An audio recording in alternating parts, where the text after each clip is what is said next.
Bonjour à tous, nous sommes le mardi 28 octobre et pour ouvrir le journal du jour, on va revenir sur la situation du Stade Rennais avec Habib Beye où il y a du drama autour de l'entraîneur, mais ça, on le sentait venir depuis déjà pas mal de temps. On parlera également d'un autre entraîneur qui est dans une situation qui cette fois est actée, à savoir Igor Tudor qui a officiellement été limogé.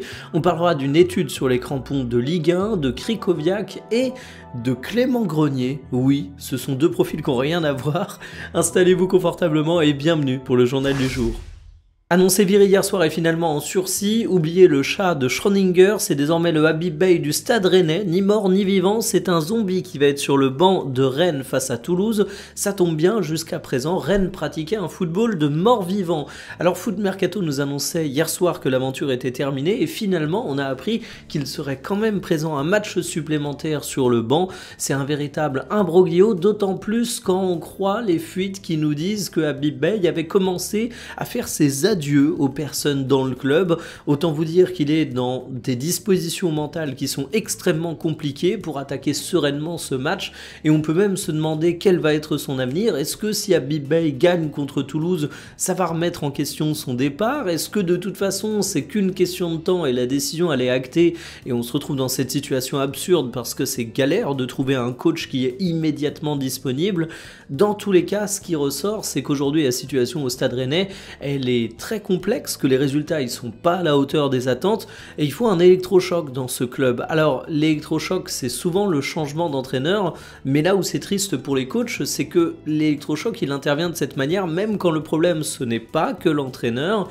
Et autant Habib Beye est très critiquable du côté du Stade Rennais, je suis le premier à le faire, autant il y a également des joueurs qui doivent se remettre en question, qui doivent s'interroger sur leur rendement par rapport à leur salaire et peut-être qu'un nouveau coach pourrait apporter finalement ce côté challenger qui semble manquer actuellement à Rennes. Pour vous, quelle est la meilleure équipe de Ligue 1? Alors attention, pas par club, mais par équipementier. Footpack a sorti son étude annuelle sur les crampons les plus utilisés en Ligue 1 et ils ont compilé ça à travers plein de graphiques, dont un qui compare les équipes types de Ligue 1 selon les équipements.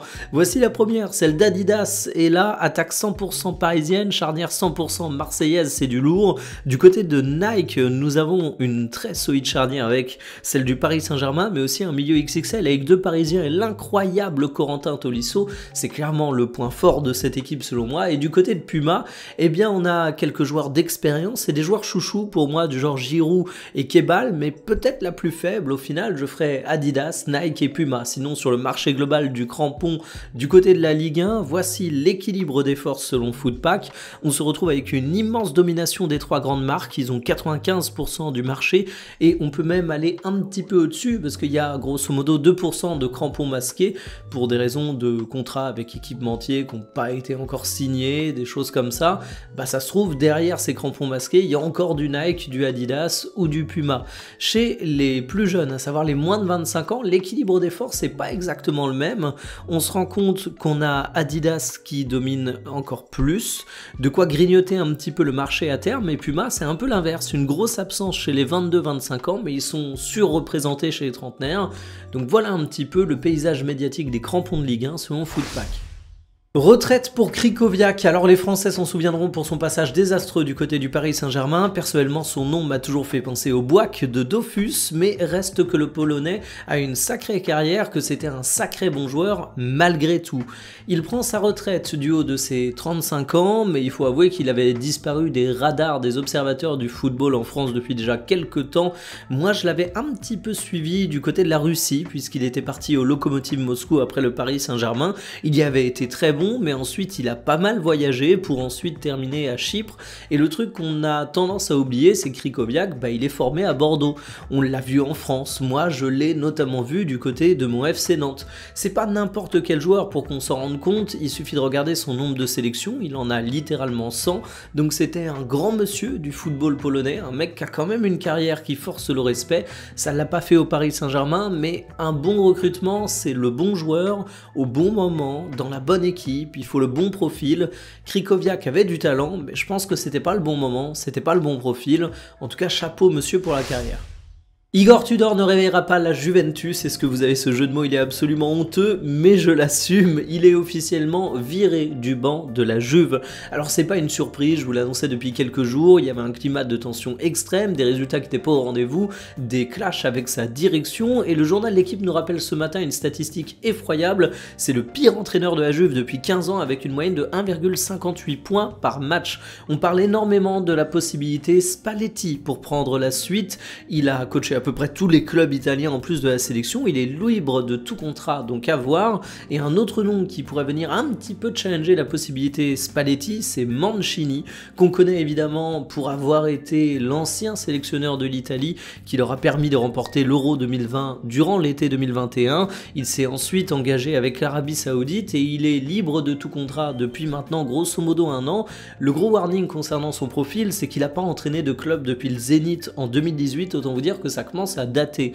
C'est des noms qui connaissent très bien le football italien, c'est peut-être pas les noms qui me vendent le plus de rêves sur le papier, mais peut-être qu'il y a un côté rassurant pour la Juventus avec ses profils, donc on va voir, mais en tout cas Igor Tudor, c'est terminé. Clément Grenier sur un banc de Ligue 1, on n'y est pas encore mais on s'en rapproche. L'ancien joueur de 34 ans a annoncé sur ses réseaux sociaux avoir obtenu le diplôme UEFA A. Concrètement, ça veut dire la possibilité d'entraîner jusqu'en 2e division. Franchement, moi je suis hyper pressé de voir Clément Grenier entraîneur. Alors je sais, il faut pas évaluer la capacité d'un joueur à devenir un bon entraîneur en fonction de son profil. L'histoire nous a montré que c'était souvent une connerie, mais je peux pas m'empêcher de me dire qu'un joueur aussi intelligent, qu'un mec qui a tellement été le maître d'orchestre des équipes où il est passé pourrait donner un formidable entraîneur. Alors évidemment Clément Grenier beaucoup apprécié du côté de l'Olympique Lyonnais où il a été formé, mais en France on l'a aussi vu du côté de Guingamp, du côté de Rennes et à l'étranger à la Roma de façon très courte, mais à Majorque et à Santander à l'étranger. Actuellement il est consultant du côté de Canal+, mais à 34 ans il avance dans son parcours de futur entraîneur, donc on peut l'imaginer avoir un avenir davantage sur les bancs que derrière un micro. Moi je croise les doigts, je suis trop pressé de voir ça et je souhaite évidemment une réussite dans cette reconversion. Terminé pour le journal du jour, j'ai un sujet Olympique Lyonnais mais je sais pas si c'est le bon moment de le sortir, donc je vous pose ça ici et sinon ce sera une petite surprise. Rendez-vous aux alentours de 17 h, je vous souhaite une excellente journée, salut.